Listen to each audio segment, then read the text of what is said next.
I look at Valentino and Marc when I was at the ranch in 2014. That famous trip, which you can read so much about. And it was literally right after Misano. And, Valentino had just won, Marc had crashed. Marc wearing the leathers that had still the crash marks on it at the ranch. And I missed those days because I saw a little kid, not that he was little then, he was still obviously a MotoGP champion, but you saw a very raw kid looking up to a hero. And it's sad to see how that relationship has fallen apart. And I don't know that it was individuals, the athletes, making that the bad. I think it's always the entourages that make it worse.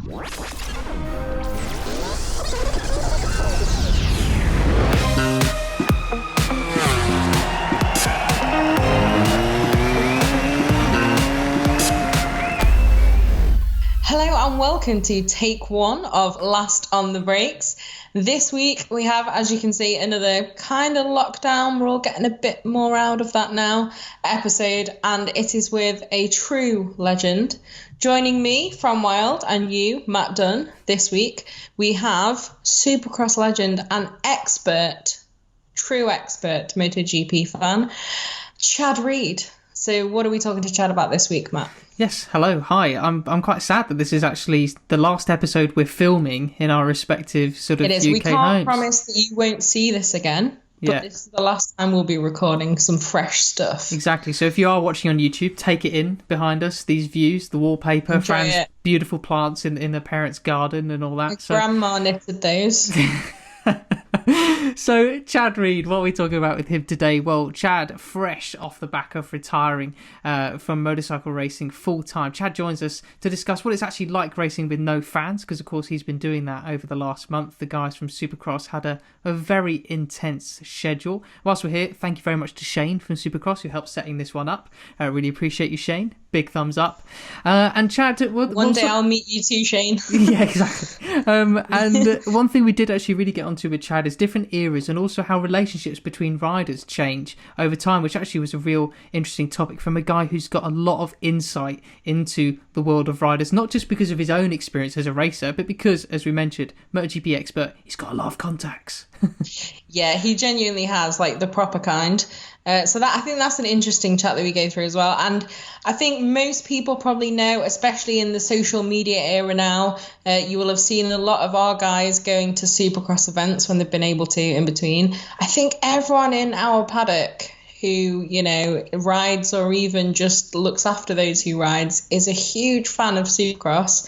Most of us are as well, who work behind the scenes. And I think Chad is the kind of figure where, as a lot of our younger riders now grew up with Valentino as a point of reference and one of the big legends in the sport, Chad Reed is a similar kind of level for those guys. Exactly. If they were fans of they were obviously fans of MotoGP growing up, but they're also fans of Supercross. They would have been watching Chad Reed at the top of his game, fighting Ricky Carmichael and James Stewart, but they're also watching Valentino win as well. Yeah. Exactly. So 20-year career nearly. That sounds familiar. Mm-hmm. Two-time champion in the Premier Supercross class.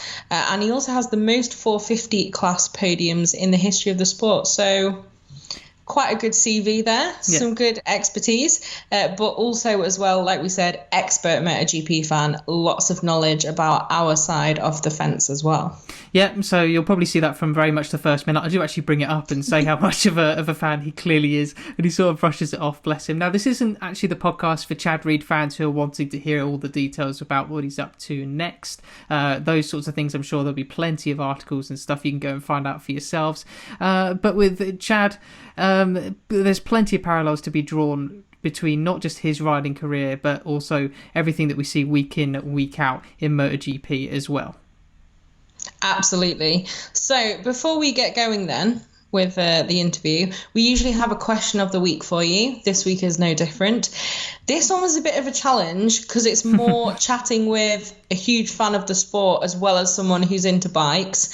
So we're like, what should we go for? In the end, we've gone for, what is your favourite era of motorsport? Be it maybe Supercross, MotoGP, Superbikes, the 75 million people that used to pack into Brands Hatch. It's a good British meme for you.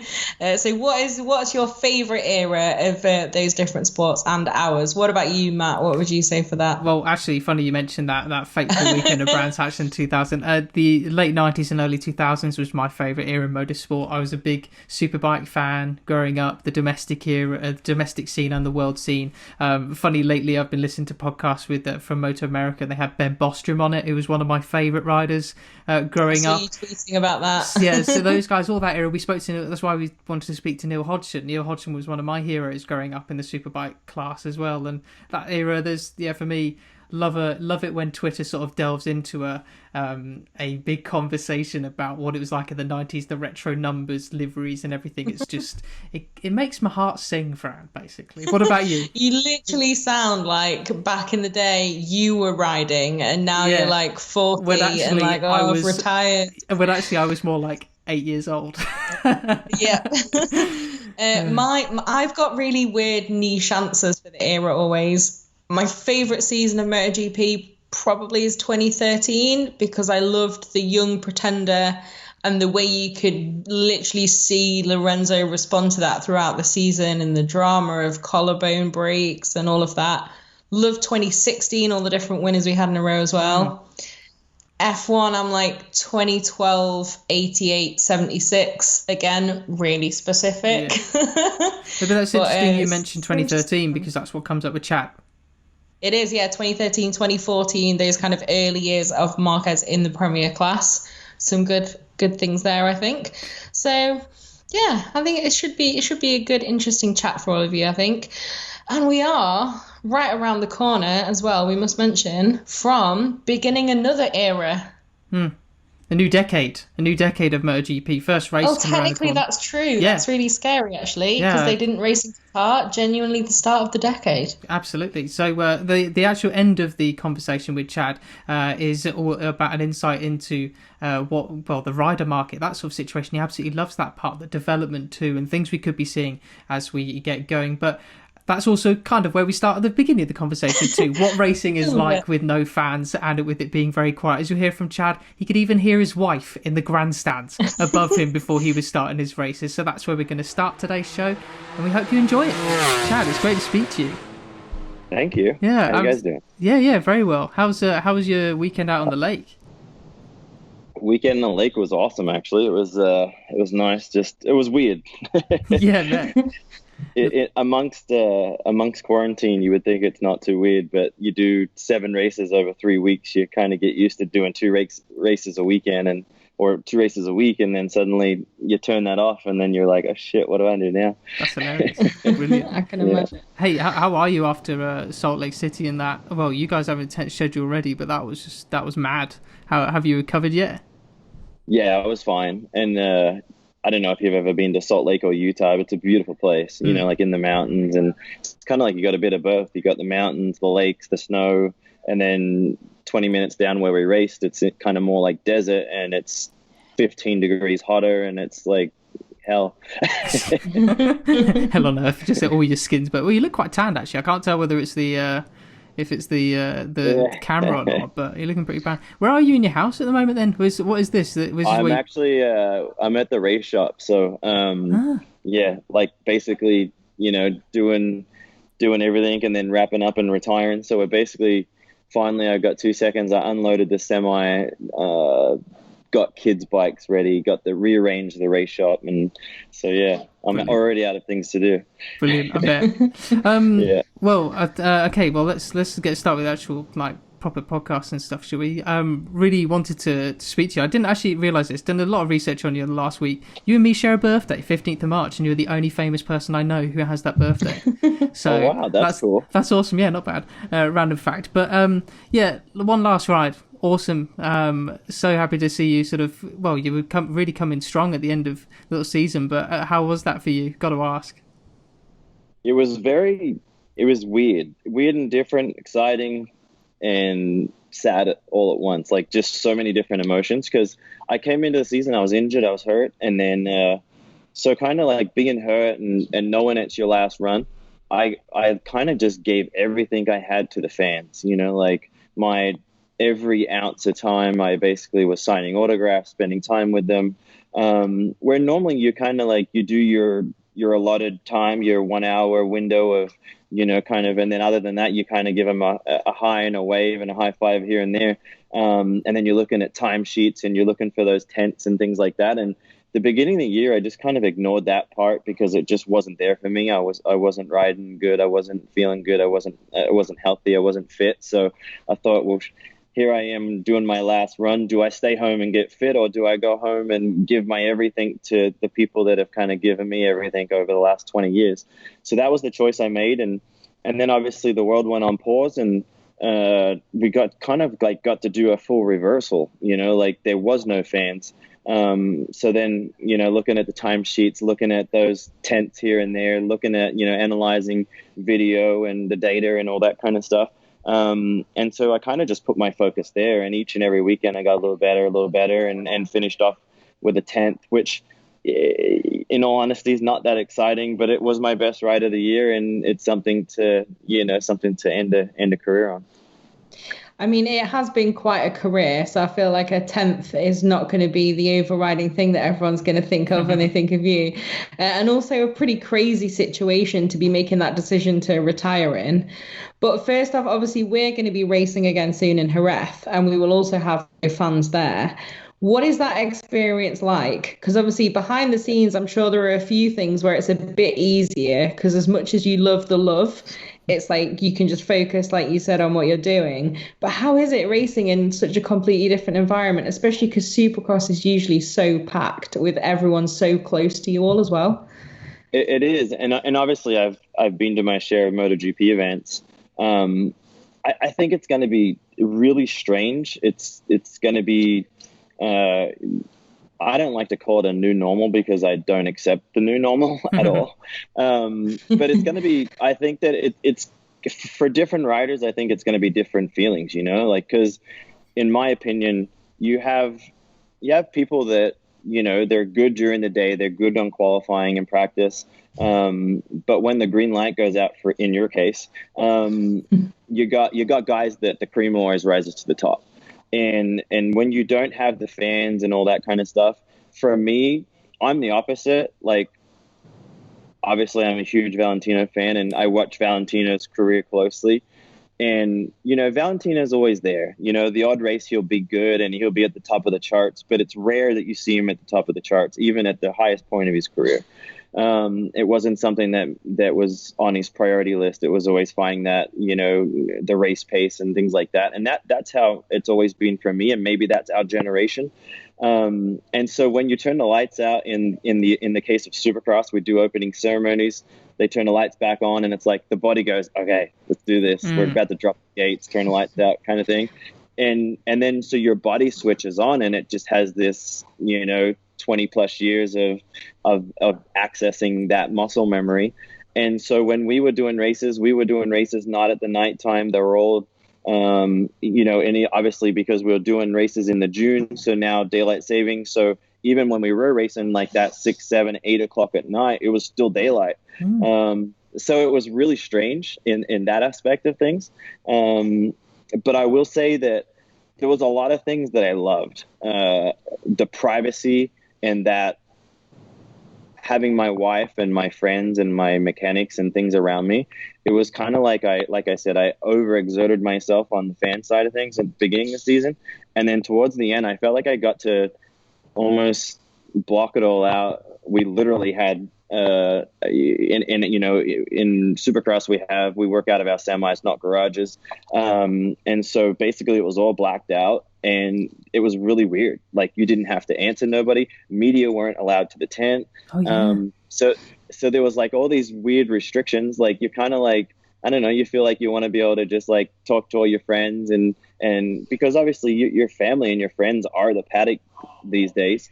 But we really couldn't interact with any of them. So strange. Yeah. It was, but then also when I say strange, I don't necessarily mean strange in a terrible way or a good way or a bad way or a great way. It was just different. And that was what I think you guys are probably going to have to, you're going to experience that as well. And your guys' setting is so different than ours, like you guys, it's such a huge facility, like Supercross at a baseball or a soccer, like the best way to describe it to a MotoGP fan is a soccer stadium, or football.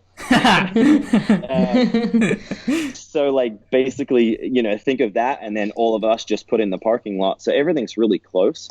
And then obviously for us, I always describe Supercross as being like in a fishbowl.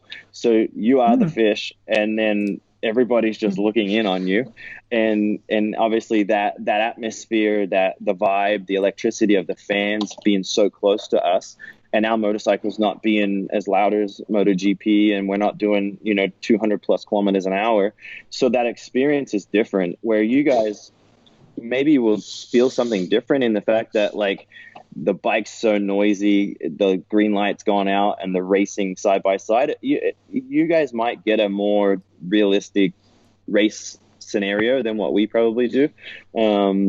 I would think pre-race and post-race is where MotoGP riders are going to experience the weirdness. I may say. Because especially with like the lack of media at the moment and everything like that, that's going to be a major change for them. All the sponsorship commitments, they can't be shaking hands with this and this person, putting their arm around this person, having a photo and all that sort of thing. It seems absolutely crazy. Something I wanted to touch upon, which you mentioned there, the mindset sort of shift that you naturally get in your guys' situation normally when you have the opening ceremonies, the lights are on, the fans are screaming, and you said your body sort of realizes like, yeah, it's go time.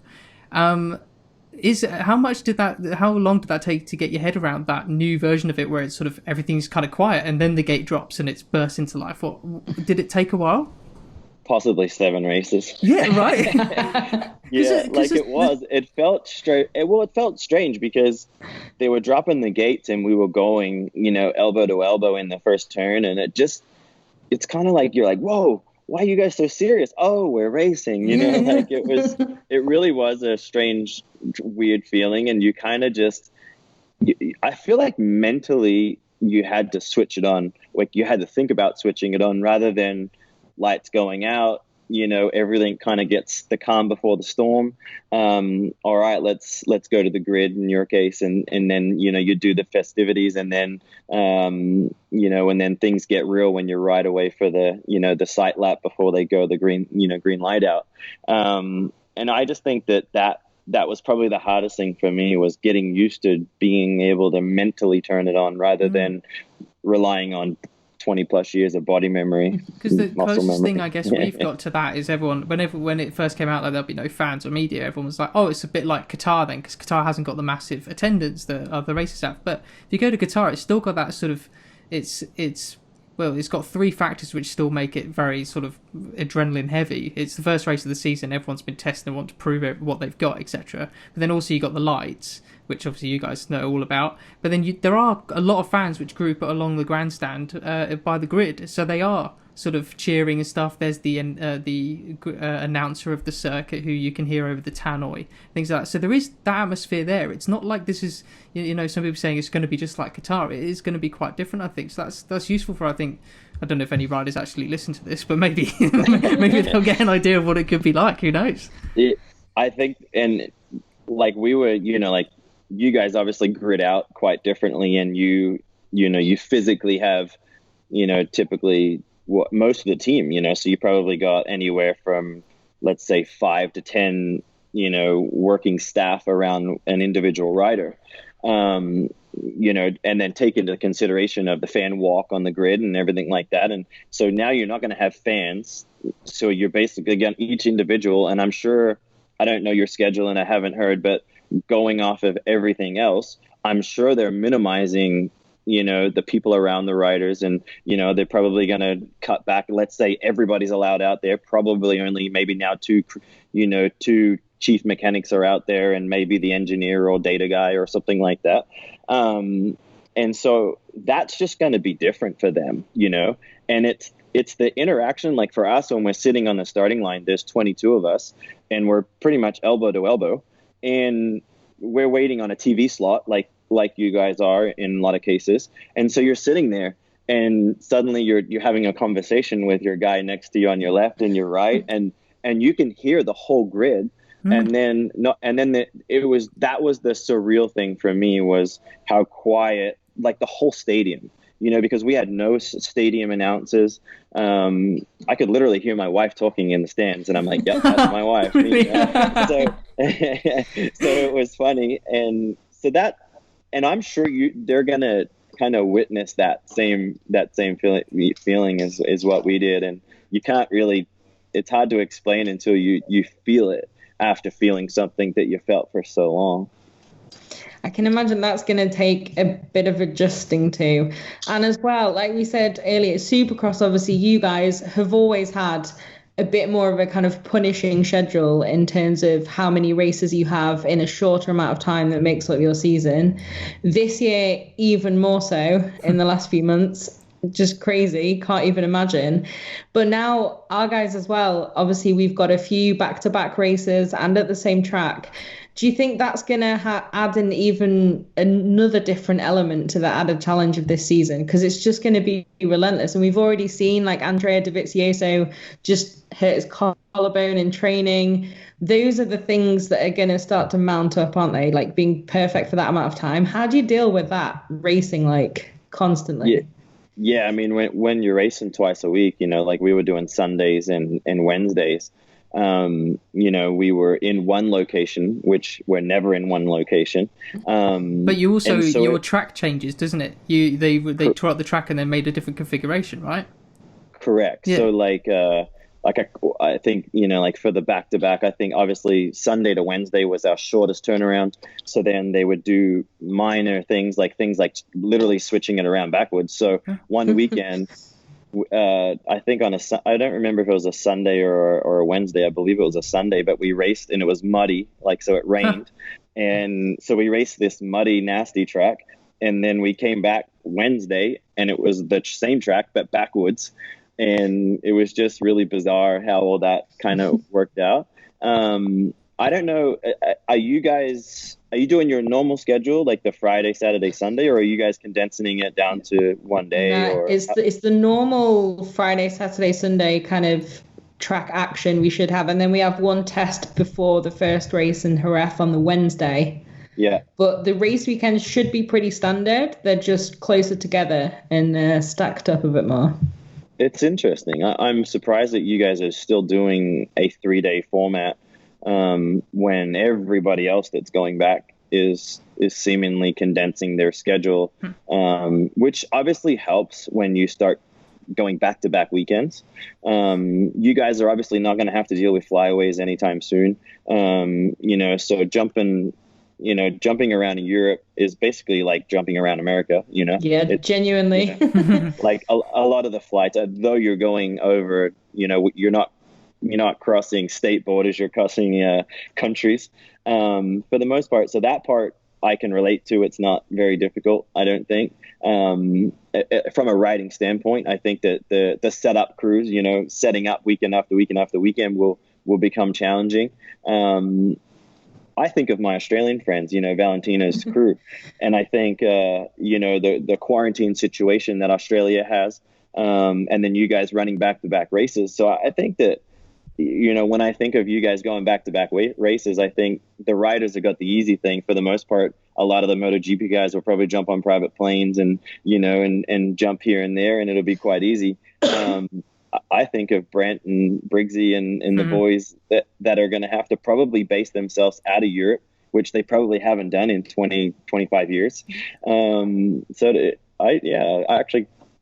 think that they're going to have fun. Like when you're forced to do something, you make the most of it. And those guys do that, they're especially playing those golf guys. in multiple. Yeah. Correct. Right. And so I think, in some cases it's going to be really weird, but then in some cases, I think it's going to present, an atmosphere that allows you to maybe take it in, and enjoy it a little bit more.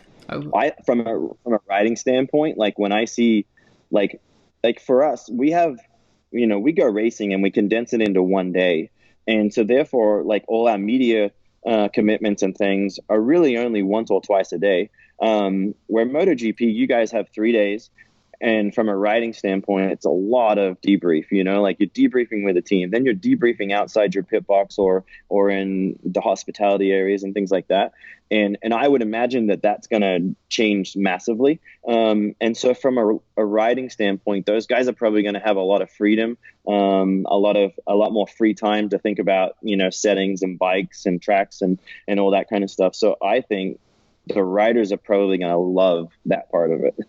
yeah, I bet that's interesting. The whole dynamic's going to be absolutely wild, so different, like nothing we've ever experienced before. From the quietness of the thing you mentioned, like the hearing Ellie from the stands, your wife, and the kids, etc. Even that thing's going to be absolutely brilliant.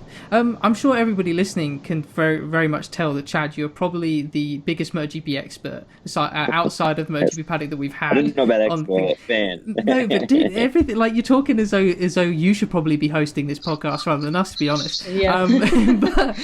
So we want to ask you, because in our research I found that lots of journalists have gone to you for quotes and stuff over the years about certain topics, certain events and things like that, but I've not been able to find anything about your actual story of MotoGP, how you fell in love with it, your experience with it, what's the first race you went to. So really want to know about that. Where did your love affair with MotoGP start?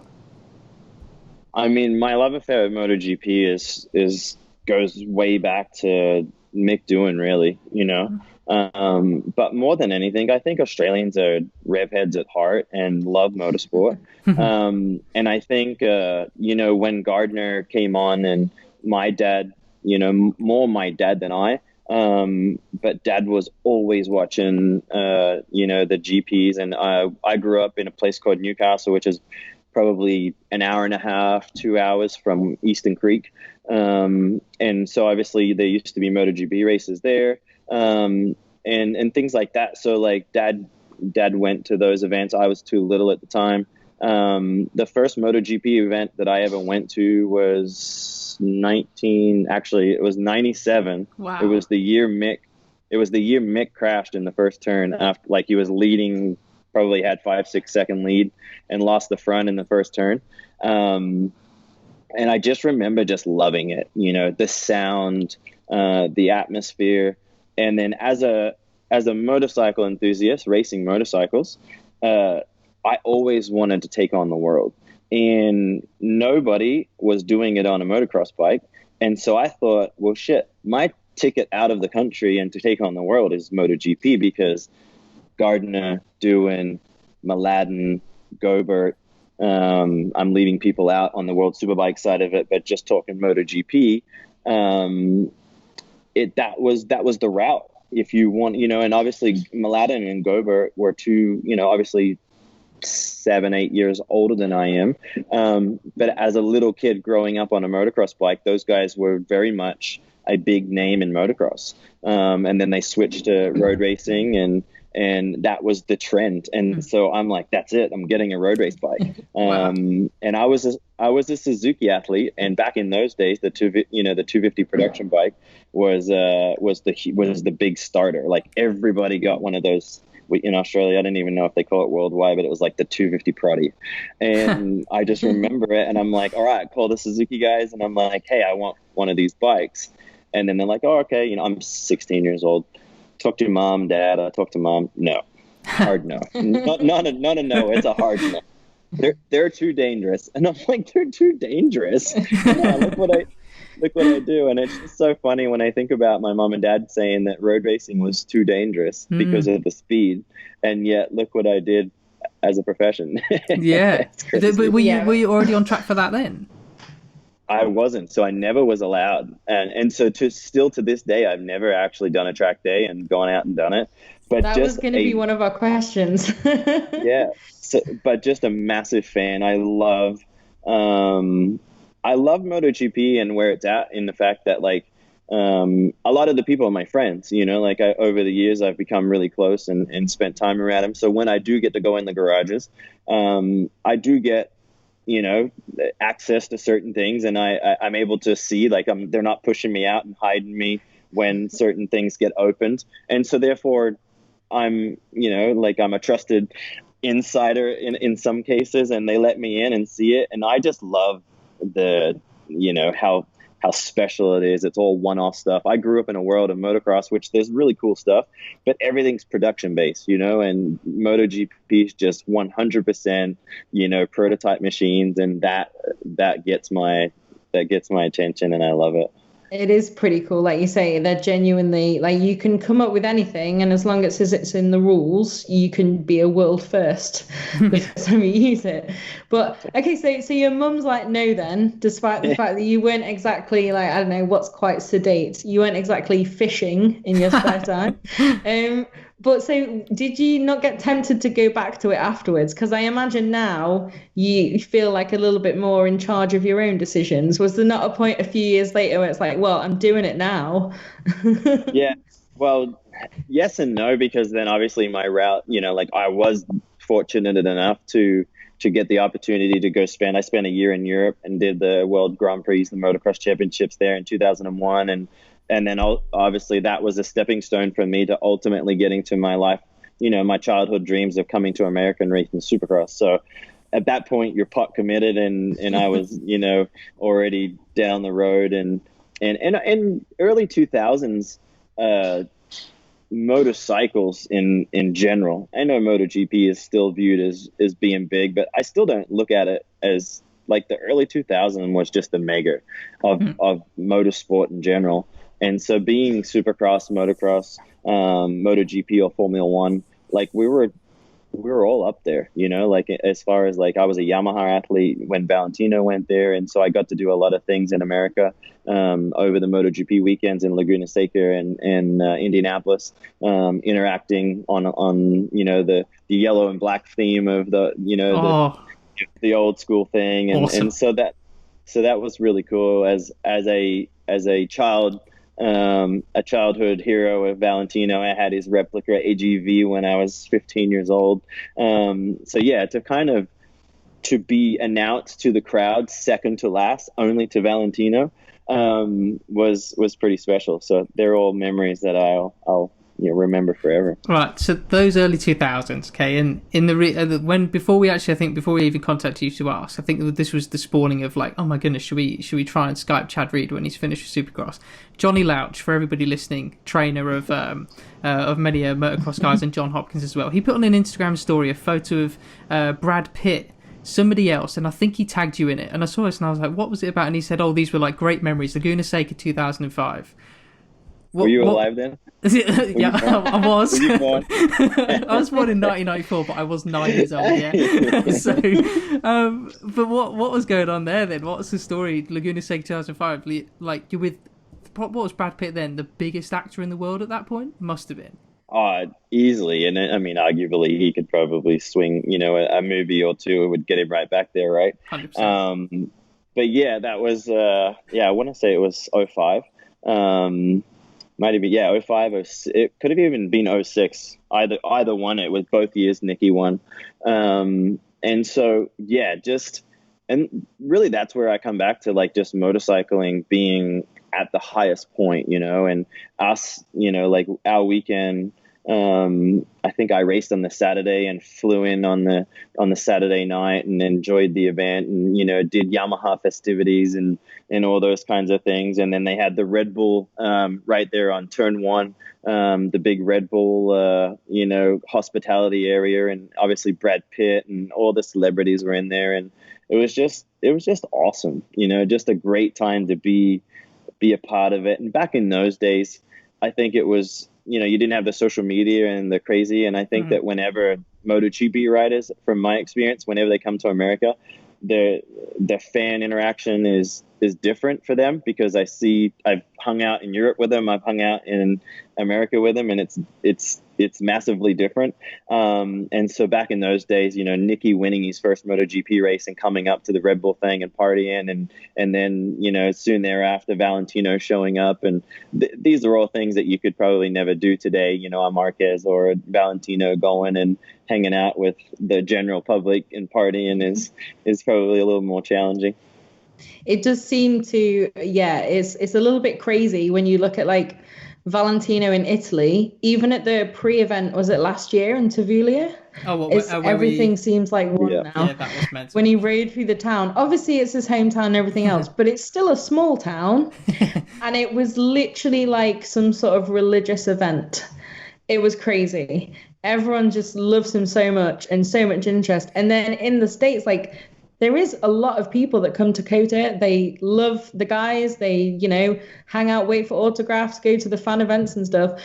But it just seems a little bit like everyone can breathe a little bit more. Yeah. You can go and have dinner in Austin and know that you're not going to have like 25 people surrounding your table. But is it also like that kind of period you said you loved a lot? Was there something special about that for you, like being as you were in your career at the same time as you had guys like Nicky winning and just all of that atmosphere? And F1 as well, that's an interesting one to add to it that you mentioned before. I'm not sure how you'd balance that out. It just was raw, like I think you were seeing a rawer version of athletes than what you do today. I think today that there's a lot of people have access to them in weird ways. Everybody can have an opinion on them and access them. And if the athlete wants to see it, you can see good and bad things about you today. Where I think back then it was kind of just people were a little bit more real, a little bit more open.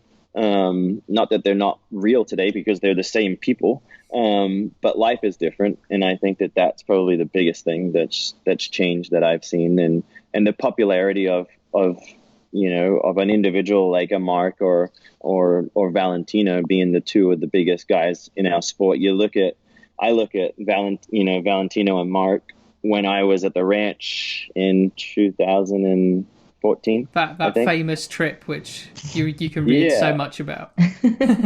And it was literally right after Mazzano. And Valentino had just won, Marc had crashed. Marc wearing the leathers that had still the crash marks on it at the ranch. And I missed those days because I saw a little kid, not that he was little then, he was still obviously a MotoGP champion, but you saw a very raw kid looking up to a hero. And it's sad to see how that relationship has fallen apart. And I don't know that it was individuals, the athletes, making that the bad. I think it's always the entourages that make it worse. I've heard you say that before. Myself. I lived it with Ricky Carmichael. I lived it with James Stewart. And I think that deep down, as a rider, I always had massive respect for the individuals involved, but it was always the people around you that created the drama. But it is, I feel blessed that I got to witness that before what we see today, because that was really cool. And the photos, the memories, and the festivities that we got to do was really fun. So that almost... Go on, Sorry, I was going to say that almost makes me think of like when you break up with someone and your friends are always the ones who are like, no, he's trash, get rid of him, never talk to him again. Yeah. Whereas the people actually maybe in the middle is like, well, that's sad, we'll go our separate ways, it's fine. But I'd forgotten almost in the haze of the last few years of really bitter rivalry that's how it had been.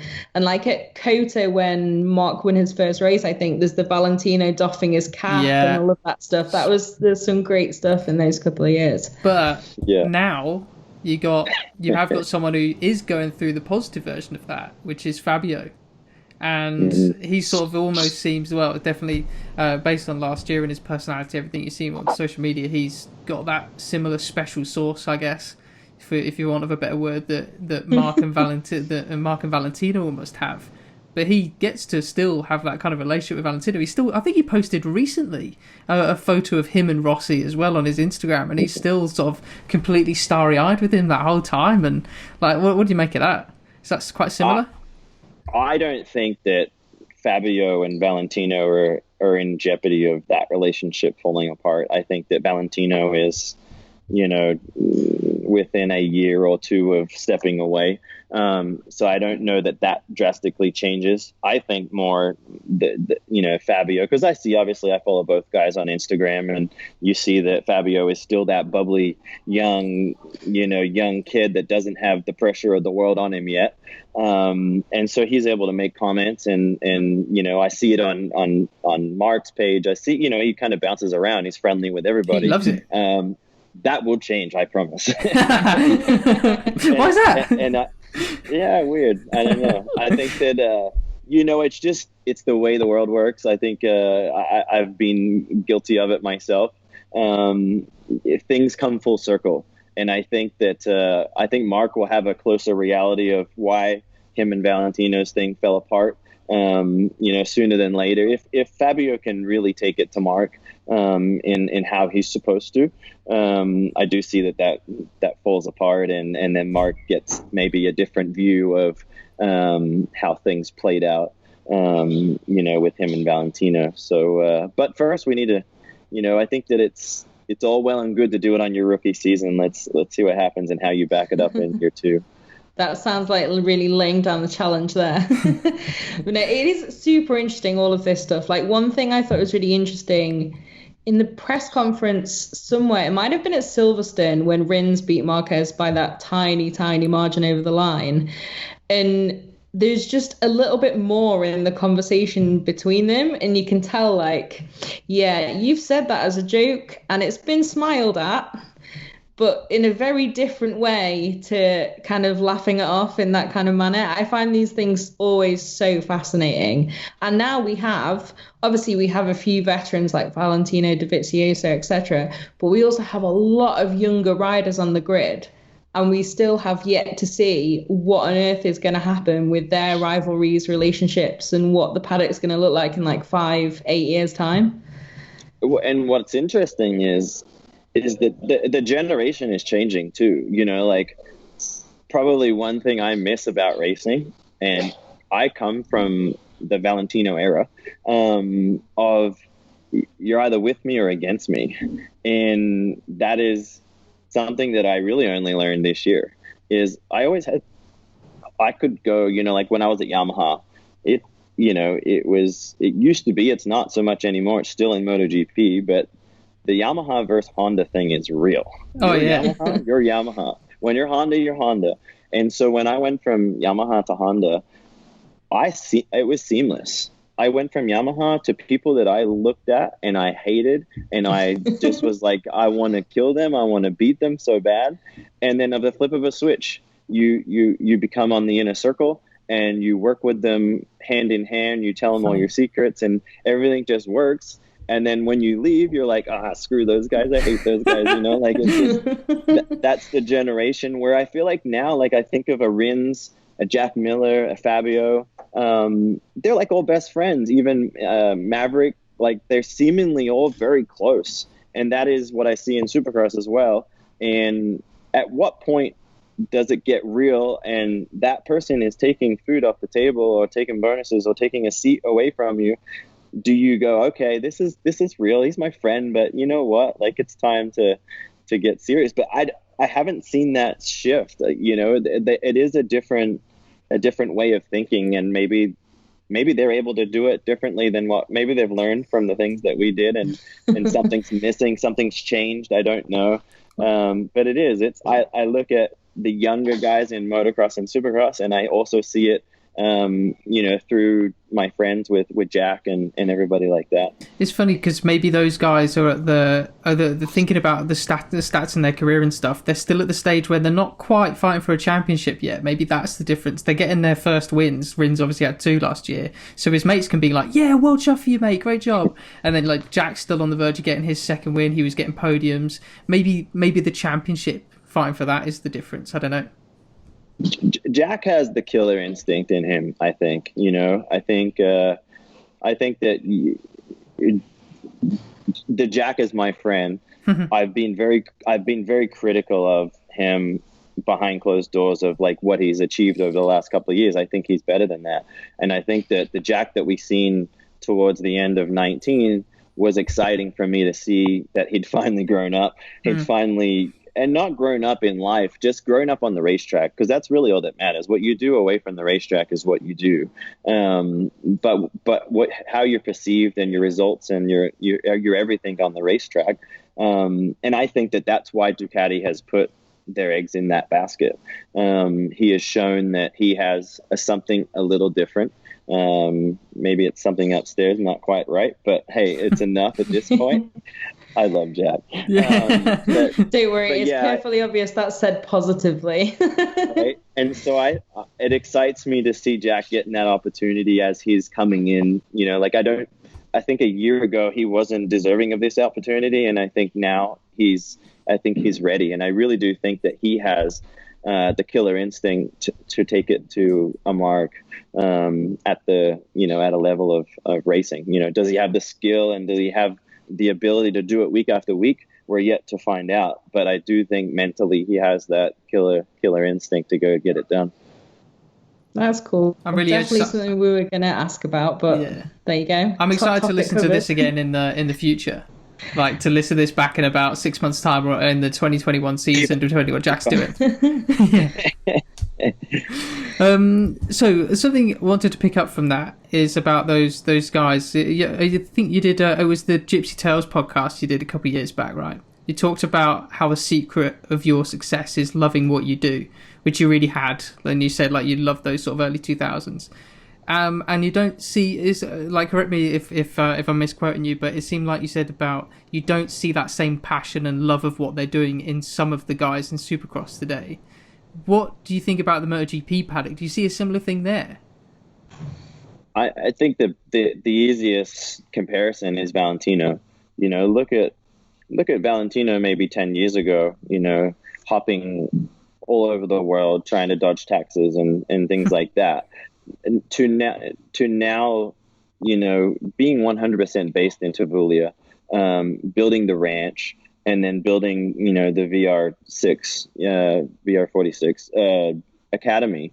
And I think it's really, I think in my opinion, and I may be wrong, but I think in my opinion, it's kept Valentino competitive and racing these past 5 years longer than maybe what he would have if he had not have had that. He has created an outlet to keep it fresh and fun for him, but yet giving back. And he probably doesn't look at it as giving back, because I can probably tell you that he's probably using it more as a tool to him and bringing all these young people in to rejuvenate him and to learn new skills off of the kids. And I think that in a weird way, I probably see that he's using it as a tool for him than what he even thinks about giving it back. At this point, maybe he goes, oh yeah, I'm giving back. But it was really just, you used everything as a tool. And I feel like I had to do a lot of the same things. I had my own facility in Florida. I loved, bringing in new people and new kids and getting to interact, and you see them, and the days that you're like, oh man, it's just, you maybe have a little less motivation to go burn out a 35-minute moto or, doing 20 lap Supercross, replicating your race strategy and things like that. There's days where you just don't feel like doing it. But when you've got, 3, 4, 10 other kids there that are like just bouncing off the walls and they're exciting, suddenly you don't think about it and you just do.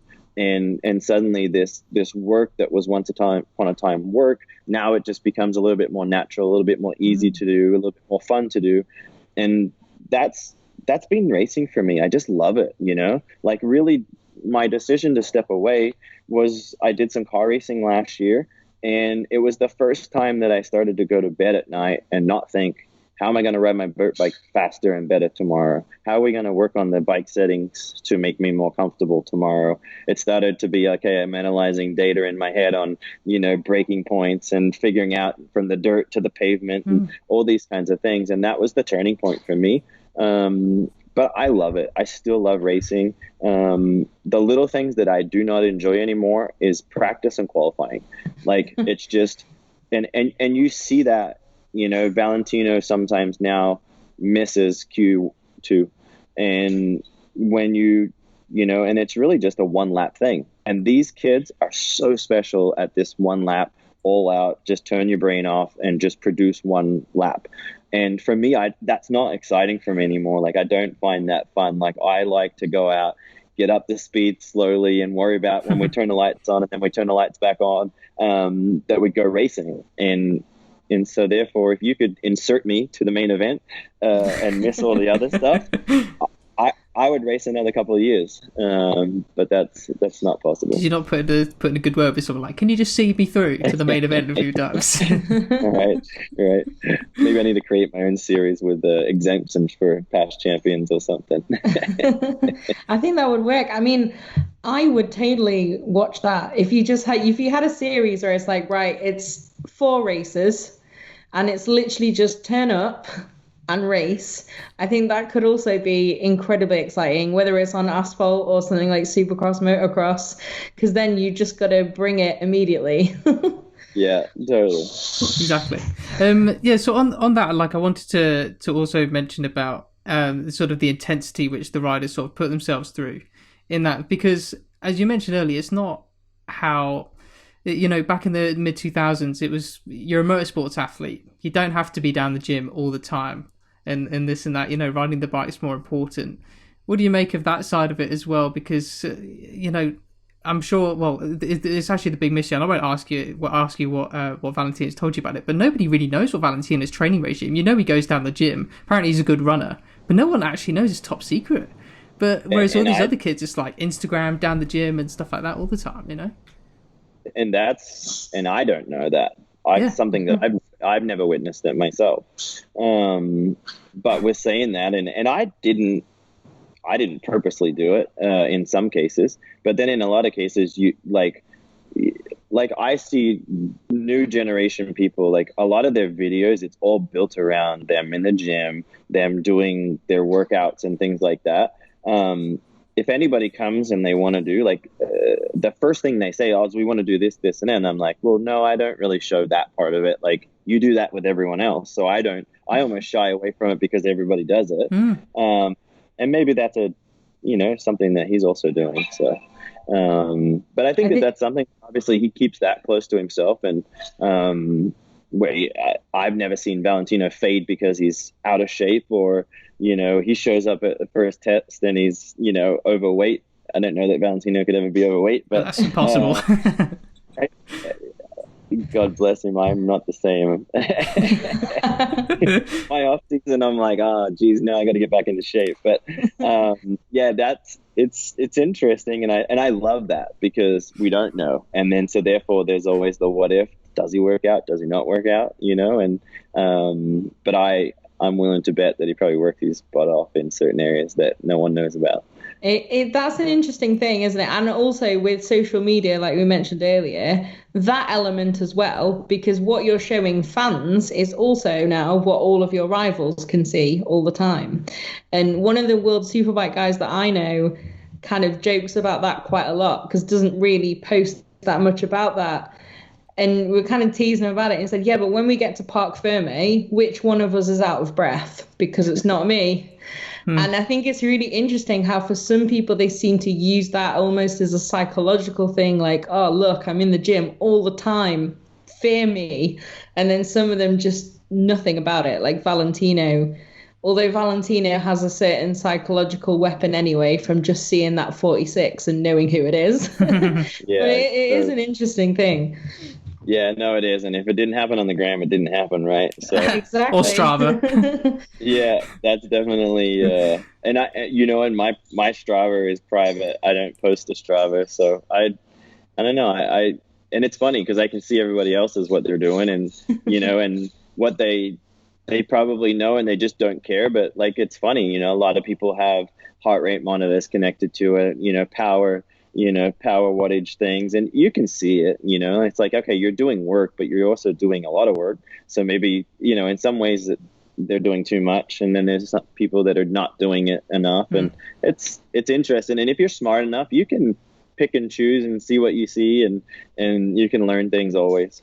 Okay, so something I wonder if you could articulate for me there, because something I'm really fascinated by is how, and I don't know what you see it in, whether you see it in Supercross or not, but MotoGP's got its own language, right? We spoke about it with Neil Hodgson. MotoGP's got its own language where the riders use these sort of set phrases to describe how they're feeling with the bike, how they're feeling on their form, in themselves, etc. And you don't get any more details. And I think it's part of that like mental game about, I don't want to give anything away because someone's going to use it against me on the track. But have you ever really, when you've been racing against somebody else, known like, I know he's had a bit of a shocking training regime this week, so I'm going to use that against him in this turn? Is that a real thing, or is it just more general feel? When you start breaking it down at the highest level, even myself, like I'm a big enough fan that I watch every practice. I watch the debriefs. Just this because is why we say expert, like you own that name. They're interesting to me because as an athlete that has done this for 20 plus years, you can read between the lines, and though they all use very similar things, you can tell when Marc's in trouble. You can tell when Valentino's in trouble. You can tell when they're saying they're in trouble and they're not in trouble. And that for me is fun. Like I love that part of it. And so there's always ways where you can read between the lines, and you look at the facial expressions, you look at certain things, and I've always been jealous in the fact that in MotoGP, it's a lot of the time it's the bike, right? Like it's generally accepted that if you have an off day, you just missed the settings, like the settings weren't correct, or you chose the wrong tire. In motocross, if we say, "Oh yeah, I just missed the setting," it is so frowned upon, and you are talking really? nothing but you're talking crap on the bike, you're talking crap on the team. And so with my love of MotoGP and probably me paying such attention, and whenever I get asked a question on like, hey, what happened today, on good or bad, it's like, hey, like I felt really good, but we missed a little here or there. Like you actually be detailed and you tell real information, and then suddenly it gets used against you. And so I've always been jealous that MotoGP gets to speak a little bit more openly about some of the struggles that they're actually really having. That's so funny. Because it's like in motocross and supercross, if a rider is having issues or they're having like a slow slump to the season, it's always the rider. It's never like, like they're just a little bit lost on settings and the bike's just not correct, not in the window. Where you guys, it's the opposite. If Marc's struggling, a couple of years ago when the Honda was really, really challenging, it was generally accepted that the Honda wasn't a great bike and that Marc was that good, but yet the bike wasn't good. And whenever he had a bad one, it was the bike. And I'm like, man, I wish we could use that same excuse. I've never heard that before. Pretty interesting as well, because like, it wasn't last year, was it the year before? Like I said, I'm really struggling now in lockdown with remembering. It was 2 weeks ago. Years of my life. Yeah. When Yamaha even had a couple of their guys do like an extra media debrief to explain the problems that they'd had in development or what was going wrong when Valentino and Maverick were especially struggling. That was pretty unheard of even as well to that level. It seems crazy. Like, I think it's a very respectable thing to do that, especially within some of these Japanese companies where it's a little bit different to an Italian attitude where it's like, oh, just say this. But to very officially different. say to people like, like we've made these mistakes and no, it's not our riders. That must seem even crazier to you, even more than just a rider being a little bit freer in a debrief. Totally. And just, to know the pride the Japanese have, that's always so surprising for me to see.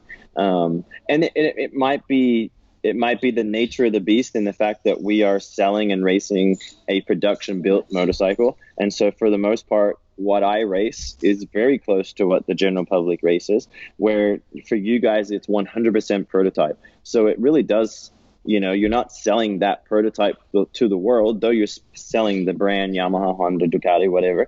So maybe that's where the difference is. You're not telling the general public, oh, there's this thing on the bike you can buy that we don't think is the best. That's really interesting. So maybe that's the difference, that that we miss here on the motorcycle side, on the dirt bike side. That's super fascinating. We have got one more thing which we'd like to do. We have a quick fire round, which we do at the end of every episode. But before we do, you're the first person we've ever asked this to. But Chad, you're such an expert and you've got so many thoughts on MotoGP. Is there anything we haven't talked about which you've always thought, I really want to talk about this with someone about MotoGP? Sorry to put you on the spot, but like I talk like MotoGP is it's a daily conversation with really? My mechanics, my people, my friends. Whether it's talking to Jack or talking to some of Valentino guys. Like I'm always interested. I'm always following it, and I'm most interested right now to see what happens with Dovi and Valentino. What happens with new contracts there? I think the obvious is probably going to happen, but it's an interesting subject. I think the Dovi one is less of a gamble or less of a question. I think that what Valentino does and how that plays out with, does he take his crew, does he not take his crew, the restrictions and the things, and it's interesting to me on how all that plays out. You quite like the rider market then? I do. I like the rider market. It didn't really change up as much as like you would like it to. It surprises me massively that Pole is going to switch. Yeah, same. I don't know. I don't see. I'm confused by that one. Like I see it as a sideways step or even a step down. When you're the dominant guy that can ride one bike, and then the bike is for the most part being built around you over the last couple of years, I'm surprised that they would have been. Honda really must have wanted him, in my opinion. Like it seems surprising that KTM or something's happened at KTM that they no longer believed in him, or something's happened. Which obviously I don't have that insight, but from the outside looking in and how I view it, it's probably the biggest surprise of recent times. I think it is, and as well because that KTM's been a bike that you need to ride like Paul rides. It's going to be pretty interesting seeing what happens also with the kind of Danny Pedrosa influence in testing, who doesn't particularly ride like that, although obviously he was successful on the Honda where there's a few similarities. I don't know. I think KTM's super exciting. We got to go to the factory for a pre-event, and even if they've not quite got to the level that they'd expected by now, the progress that they've made and some of the decisions that they've stuck behind, I think it's just such an interesting thing to watch, because it's not just looking for a 10th. It's looking to make these huge leaps that a lot of factories have made over like 2 decades. And what I respect the most is a lot of what you're doing is in the public eye. When you do make a half second better motorcycle, you're applauded, right? But when you mess it up and you get it wrong, you get beat up. And I think the commitment that they've shown is awesome. We are getting to the point where they're so close now, like they've come so far. You have to get it wrong, unfortunately. And so when they get it wrong, they will probably, unfortunately, it'll suck for them, but they will learn more for what they get wrong, and it will be how quickly they can then learn from that and put it into thing. And obviously they have more concessions and things that they can do than the other teams can do. So that always is helpful for them. That's awesome. Yeah, that's a really good point. I'm pretty sure most of the factories will probably take that.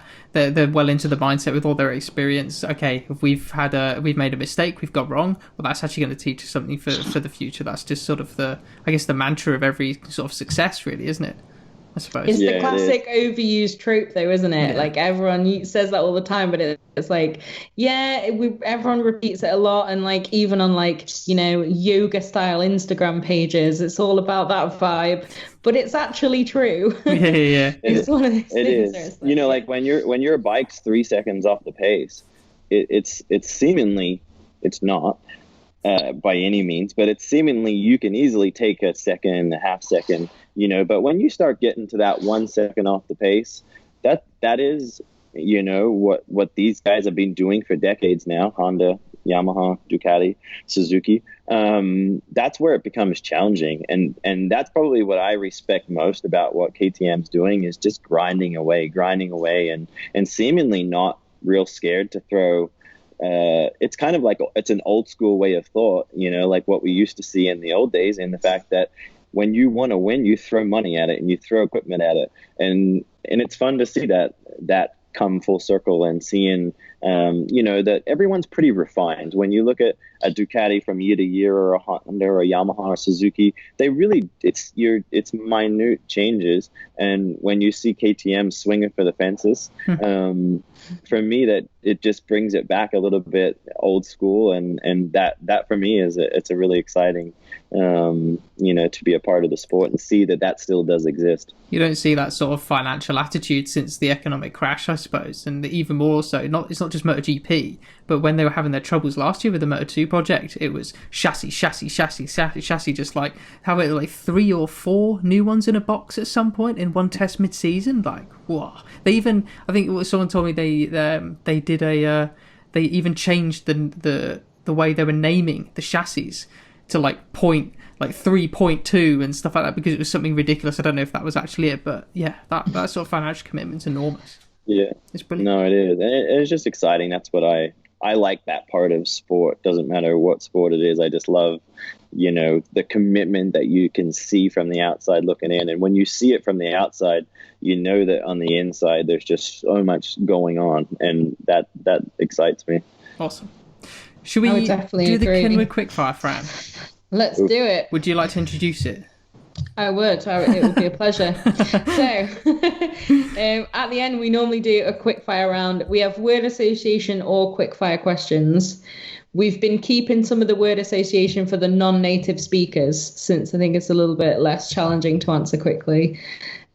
Basically, just our sponsor is Kenwood, who also gives us the radios in the MotoGP paddock that keep us all connected. Shout out they those sponsor guys. This part. Shout out for them. And yeah, it's just simple things, one or the other, this or that. What's your favorite place or brand of underwear? All the normal. So Matt, if you want to take it away, let's go. Well, the classic question is, Chad Reed, coffee or tea? Ooh, coffee. Good choice. Your favorite MotoGP track? Ooh. As a fan, I love Misano because you can walk around it. It's the closest thing that I've experienced at a MotoGP event to Supercross, and that most of it's all built up grass, hills. They're not just grandstands; they're actually grass hills, and you can literally walk the whole track. And I like that part of it. Where's your favourite place to race Supercross? Favorite place to race Supercross? It's hard to go past Anaheim. Anaheim is always you kind of always expect the unexpected at Anaheim, and that's what's exciting about it. What about, I think we might know the answer to this one, your all-time racing hero on asphalt or the dirt side of it? Ooh. I have so many. Go, tell us them all. I would say that my first hero ever was really Mick Doohan, and then it shifted to Jeremy McGrath because I wanted to come to America and race Supercross, and then obviously Valentino was always somebody who I looked up to. He was a couple of years older than I am, but yeah, I'm a fan of all of them. I always hate naming individuals because, I would consider my friend being Valentino and Marc, and I like both of them for very different reasons, and yet they hate each other now. So it always is awkward. I think as Supercross guys, because all the MotoGP riders love Supercross, you guys are all stuck in an awkward crossfire between guys who might not like each other, and they all love you, and you're like, I like you too, but you two hate each other, so we can never hang out. That's a shame. Somehow I've been able to keep a common ground. That's good. Next one then. What's your best win? Best win. Ooh, my go-to is always Daytona Supercross 2005. I love it because it was considered Ricky Carmichael's backyard.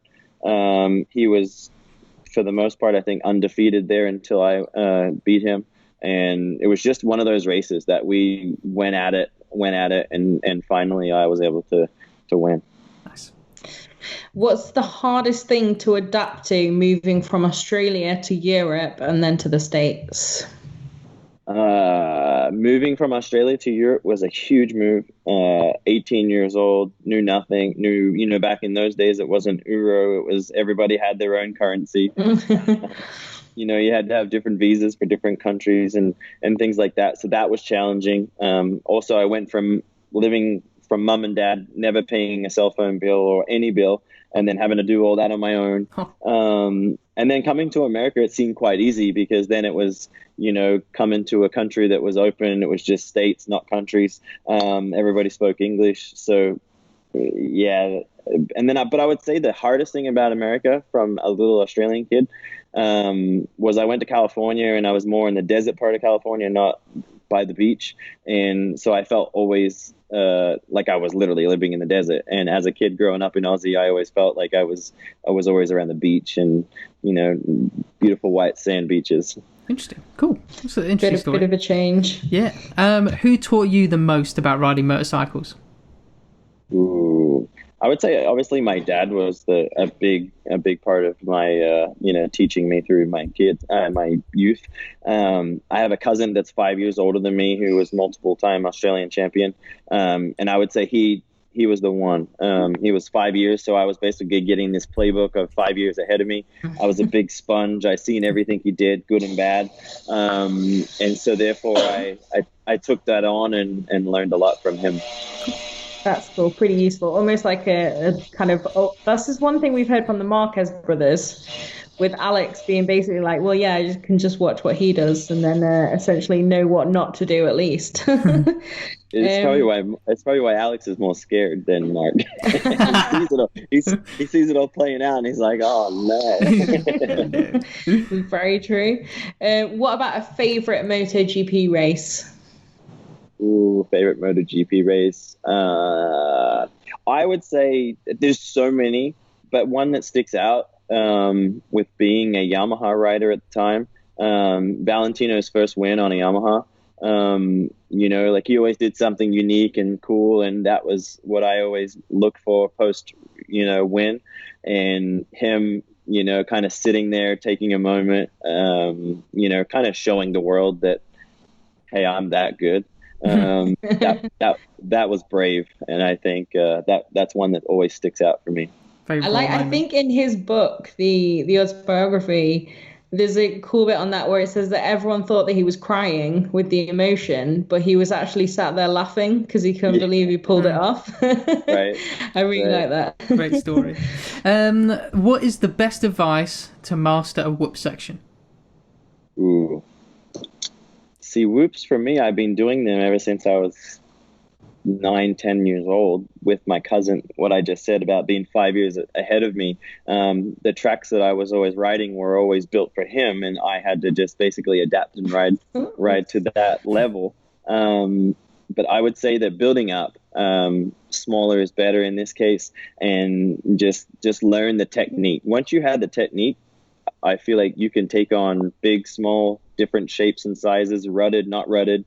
But the technique is so important to learn, and that's probably the hardest part. Cool. I think you lost me for a second there. Oh yeah, you're back. I'm back. Sorry. Just like, oh no. Where were we? The whoop section. Yeah, it's you now. Okay, I am back just in time. Have you ever bought anything which now you look at and think, why on earth did I buy that? Ooh.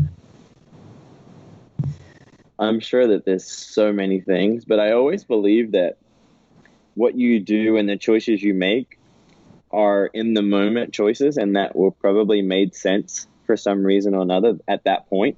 So looking back and frowning on it, I feel like you just look back and go, okay, maybe that wasn't a great decision to buy that or purchase that or do that.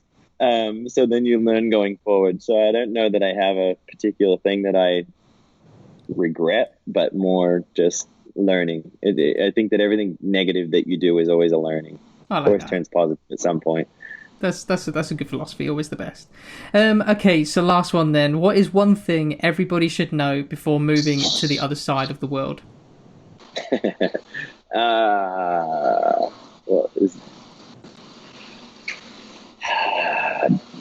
it's not always, you're not always supported from the people that you would think you would have support from. In my case, when I left, my mom and dad were excited about me taking on the world, but they weren't necessarily excited about me doing it the way that I wanted to do it.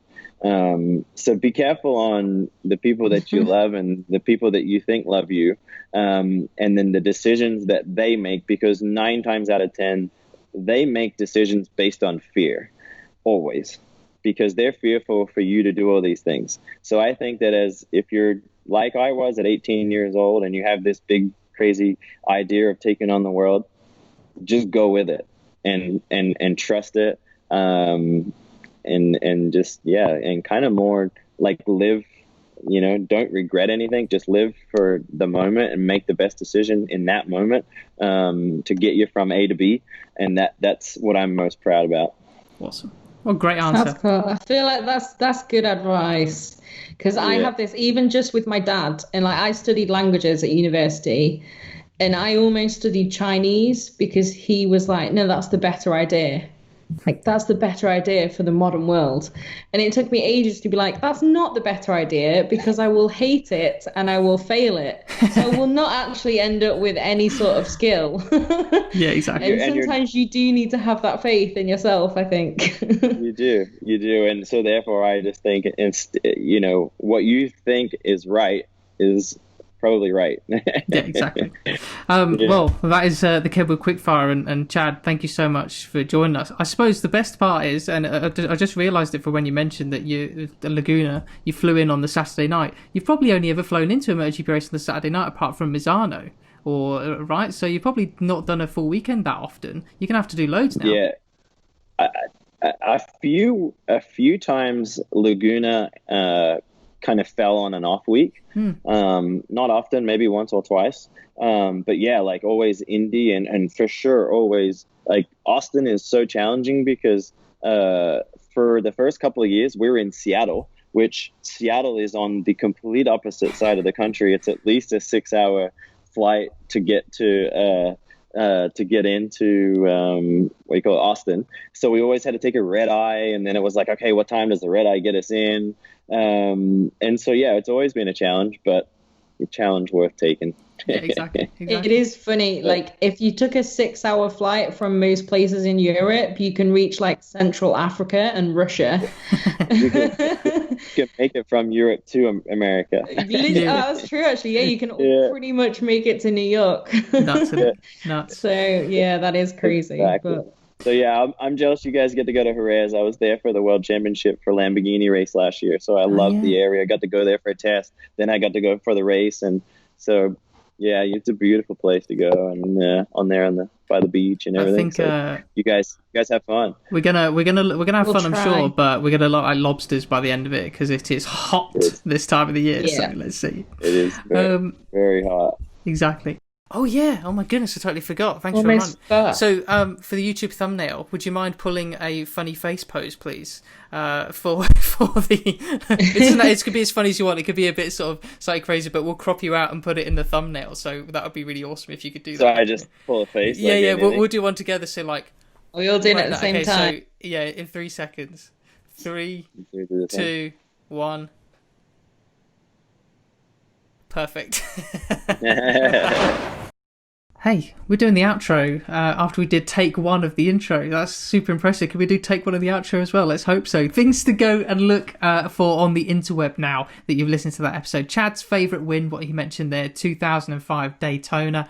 One of his beating Ricky Carmichael in his own backyard. Super impressive. He also mentioned, in case you missed it, the 1997 Australian GP, Mick Doohan crashing out at turn 1. Now, I think there was actually a recent video feature on that by MotoGP.com, so chuck it into Google. I'm sure you'll find something. And also a big thanks to Shane Dorr from Supercross for setting this up again, so here's a little shout out for Shane, and go and check out all of Supercross's tribute videos to Chad on their YouTube channel since he had that one last ride in Salt Lake City. Did I say that right? Salt Lake City? I did, yes. I think you said Salt, but we'll forgive Lake, you. Yeah, Salt Lake City. Oh my goodness, it's been a long day. But Fran, this is the last time we're recording remotely from the UK. How sad. It is. If everything goes to plan, if we're allowed back into our country of residency, then hopefully the next time you see us, we'll definitely be sat next to each other. Whether it will be our house or our office in the background remains to be decided. I hope you've enjoyed all of these. We've got a few things lined up already for once we're back on site in Jerez, obviously starting in a few weeks now. Yes, where the next exciting. The next episode is not actually next week.